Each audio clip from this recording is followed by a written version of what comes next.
as I said, today being the world over Christmas lighting ceremony. Okay, that's the reason we chose this date to actually light the whole place, including the ship that has been created out of complete scrap material that has come out of the convention center. It's a 35 feet Christmas ship, which is known as a Santa Cruz, which has about almost 40 feet of a mast, which looks like a Christmas tree. This is made out of the scrap iron that's come out from the convention center.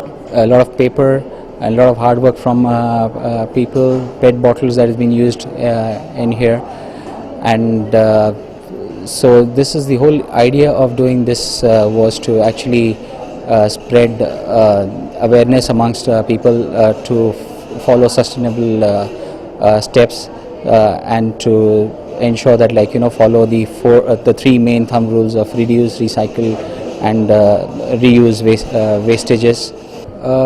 We made this whole ship out of complete scrap. As I told you, it's scrap iron that has been welded, and it's been all done by our own team, the hotel engineering team, the housekeeping, the food and beverage, all put together.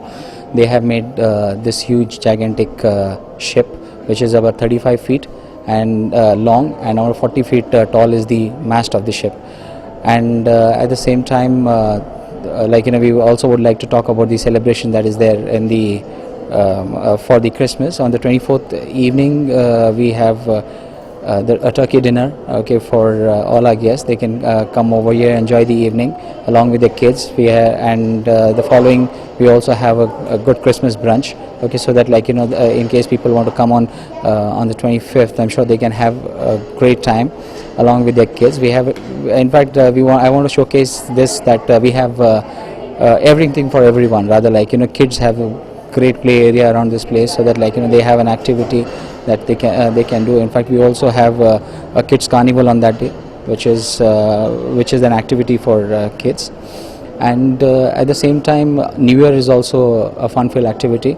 We're going to be having a very unique way of a New Year festival with gala dinner. In fact, it's going to be a complete theme called Pandora World theme, and we actually have already set up a festivity desk wherein people are more than welcome to come and pick up their tickets. They can buy their tickets over here and come and enjoy the evening of New Year, the 31st night. That's what I'm talking about, and enjoy themselves.